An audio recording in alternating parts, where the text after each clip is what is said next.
red. We're on the board with the redfish. Let's go. Come on. Hey, this is Luke with Saltstrong. Have a fun exploration trip today. We're down in Palmetto, Florida. I launched from this ramp over here. First time I've been to it. We actually have looks like a little rainbow going on in the background. I have to watch out for that storm. Also, I have Otis. So Otis is out for the adventure, and we're gonna go explore some new territory. So my goal is to fish really every inch of Tampa Bay, even the whole state of Florida for that matter. This is a zone that I haven't fished before, and so I'm just gonna be targeting the same species, redfish, sea trout, snook, and use the same strategies that I've been using elsewhere, really around the state I've been traveling around. So we're going with paddle tails, we're gonna be power fishing, and then as soon as we find the fish, we're gonna slow down and start doing some finesse fishing. So we'll let you know how it goes. Hopefully it's fun, and with Otis involved, you never know what's gonna happen. He's actually just trying to eat an old Slam Shady right now, but we're gonna go ahead and power up and get to the first spot.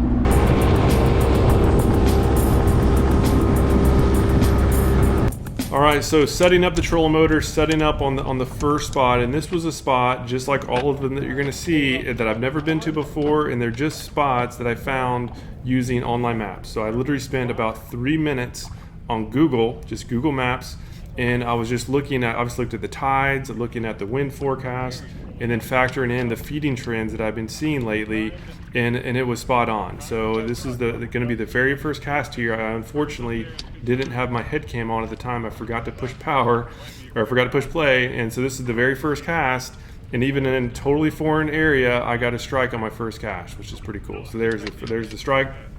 So missed that one, unfortunately. But as you'll see, right, it was in a good feeding zone, and so on cast number 2, I had another strike. And so this is just the power of knowing the feeding trends, where even if you're in an area that you've never been to before, you can go out and have some really good fun and quick action as well, without having to worry about live bait. So here comes the next strike. This one was a snook. So I actually saw this snook flash on it, and it was a solid fish. Yep, I had it on for a bit. Solid fish, and then finally a couple casts later, I'd realized that my head cam was off, head cam on, and I got the first fish of the day. There we are, got him. Yep, that's a trout. So first fish on in the first 5 minutes of fishing. That's always fun on a new spot. Easy, Otis, easy, buddy. Easy, Otis. Otis, hey, you gotta sit. Gotta sit. Good sit, buddy, good sit. You'll see him. You'll see him, don't you worry. Sporty little trout. First fish of the day. And we're on the board. I see a shark finning way up there. Way up there in the shallows. That's a good sign. So a lot of food around here. There's a pretty good sized fish hitting right there. Let's see what that is.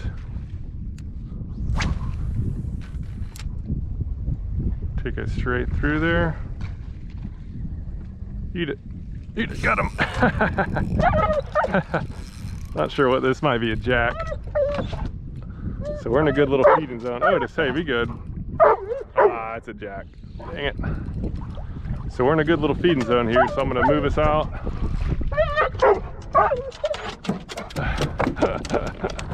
For Otis, come on, come over here. Come over here. Otis, hey, dude, you're going to break my reel.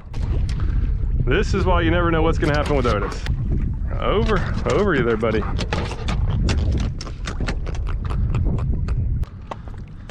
All right, bite slowed down. We had a couple fish.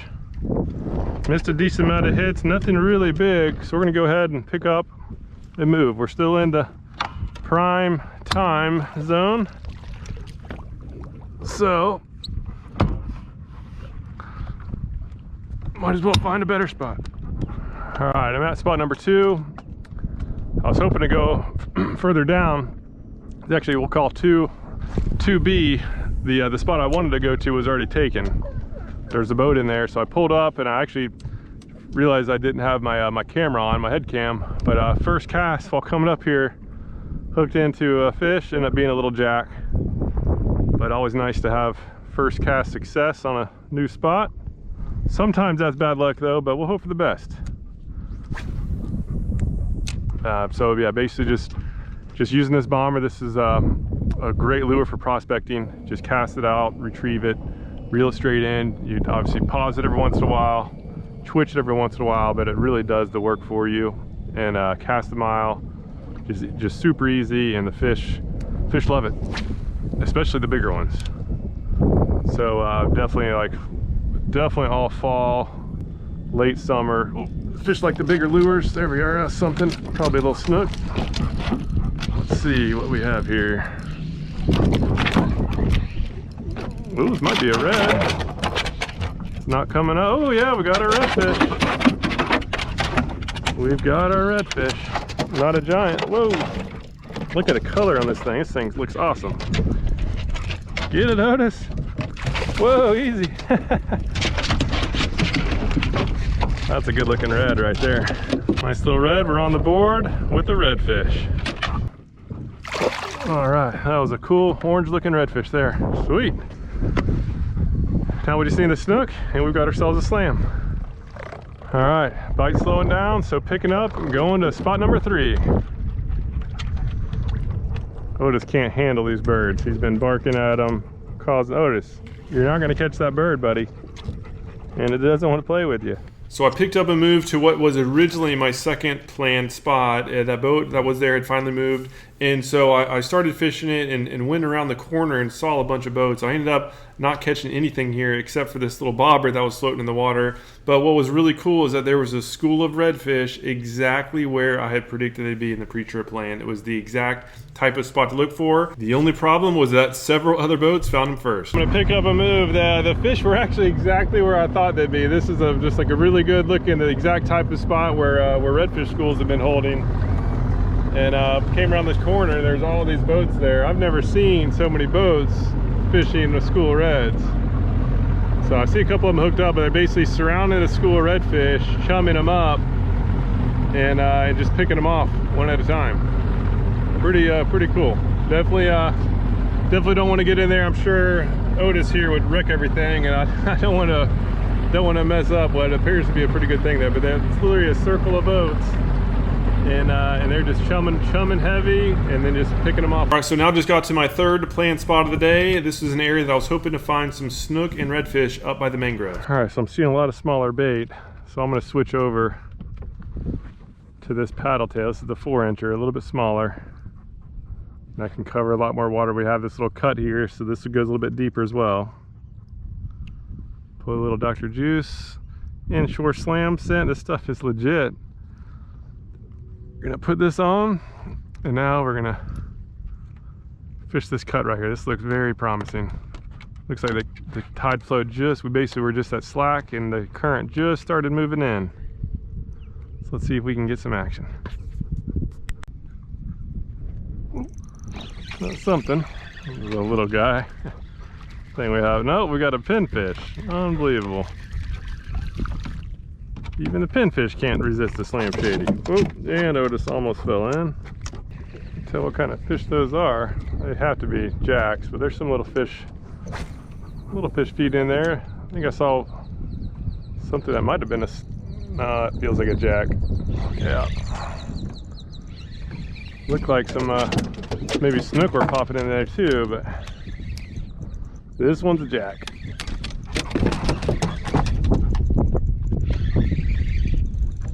Think, Otis?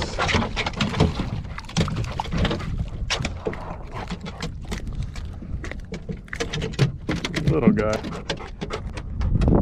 Could have sworn I saw a snook hit in there too. Let's do one more cast up in there. All right, so this is where Otis took a turn for the worst. He was finally starting to calm down a little bit, and then he decided to come up here next to me in a second and just keep your eye on his left front paw. It just barely goes over the edge, and he was just not able to catch his balance and goes right in the drink. Hey, Otis. Jeez, buddy. Hey, come on, over here. Never fails. Never fails to cause trouble. Jeez, buddy. Otis. This is why you need to stay centered in the boat, buddy. Come on. Let's go. Come on.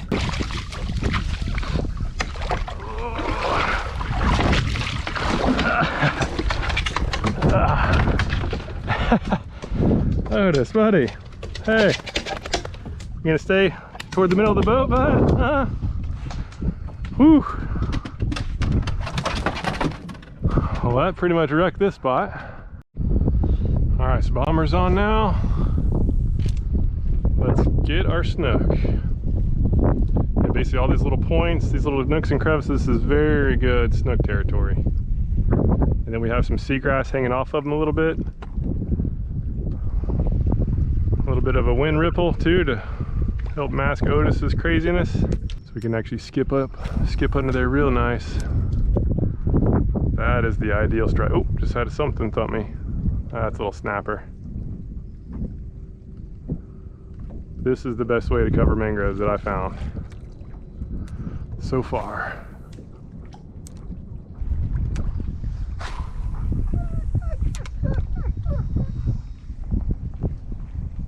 Nice little point right here. Ooh, ooh, just hit a good thump. Eat it.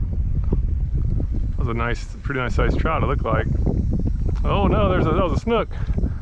That was my snook following it up. Let's see if we can get him here. Eat it. Nope. Oh God. There's a bunch of them. Eat it.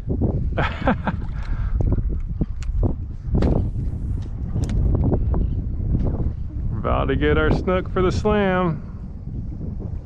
I need to go to a smaller bait. I'm sure they're hitting on little small stuff. But oh, there we are. Got him. Nice. There's our slam. If we can land him. Not a giant one, but we'll take it. Otis. Golly, this dog. Usually he's only crazy for the first 30 minutes or so. He's been crazy this whole trip. Otis, hey, you're gonna fall in again, dude. All right. Get this guy up, and we have just completed our slam. Very nice. Not a giant, but we'll take it. A little snook action. So what we're gonna do is we're gonna get the small slam shady out, and that's where we'll catch a lot more of them. All right, so here's what I call the nub rig. All right, this is a Slam Shady 2.0 paddle tail on the owner twist lock hook, the weighted hook. All right, put some Dr. Juice on there, and this is just a smaller profile, right? Those fish are, although one just ate the bomber, there's a lot more down there, and they weren't really hitting it all that aggressively. So this little nub should get the job done. Oh, there's some fish. I saw something strike right there. Good thing about, oh, there we are, got him. Oh no, I thought we lost Otis. He's still there. Yeah, those fish are right up against those mangroves, and they're just chewing on them. You can see little small bait fish shooting out of the water. Yeah, not a giant one, but man, this is still fun. Gotta appreciate a good snook bite. All right. There's the fish. All right, so we go back to the jig. I've seen a decent amount of fish on the ledge. You know, it's shallow up near the trees, and there's about 1.5 to 3 feet of water ledge, and some bigger snook were on the deeper side of that. So we'll run this paddle tail over them, see if we can get one to commit. Otherwise, we got to get heading back pretty soon. It's around 10 o'clock, so we've although we didn't catch anything giant, we at least caught a slam in spite of this yellow monster here. But it's been quite an adventure, and we still have some hopes of catching some good fish, because I know there's some big snook down here. So we fished that bank on the way out and saw a couple more snook, but they just really weren't having it. They were basically just sticking around on the bottom, did not seem interested in feeding, so time to pack up and head back home. All right, so idling back to the ramp. We had a fun trip. Otis here was causing all sorts of trouble there. This was, he was in rare form. He's usually a little bit of a handful. Today was crazy, but we did catch our slam. That was a success, and the cool thing was that the first 2 spots basically had fish, so I was catching fish immediately. and actually would have had a slam in those first 2 spots had I stuck that first snook a little bit better. But what a great trip, and this was just a testament to the fact that you don't have to know individual spots. As long as you know the trends, as long as you know the feeding trends, you can go out with just a couple artificial lures like we had today. Even with a crazy dog on your boat, you can catch a bunch of fish. And we do have some courses as part of our Insider Club. If you haven't yet gone through those, the Finding Spots Mastery and the Positioning and Approach. If you do those properly, if you do that foundation, plus know the weekly trends, you're gonna be catching fish consistently throughout the seasons. So if you're not yet a member, highly recommend giving it a shot. If you are a member, link down below to the Insider Report. You'll see exactly where the spots were. I filmed my pre-trip plan before I left and highlighted those spots and talked about the reasons why based on the tides and the wind direction and the latest feeding trends. And I'll do a post-trip analysis as well as soon as I get back. That'll explain, you know, what I did when I pivoted, right, when the one guy was in my spot, that I had to make a change, why I chose that spot, and obviously where it was, so that you can go and just do those same things when you go out on the water this coming weekend, to go out there and have yourself a blast. Thank you so much for your time and watch. If you have any questions, leave a comment down below. Otherwise, we'll see you again soon.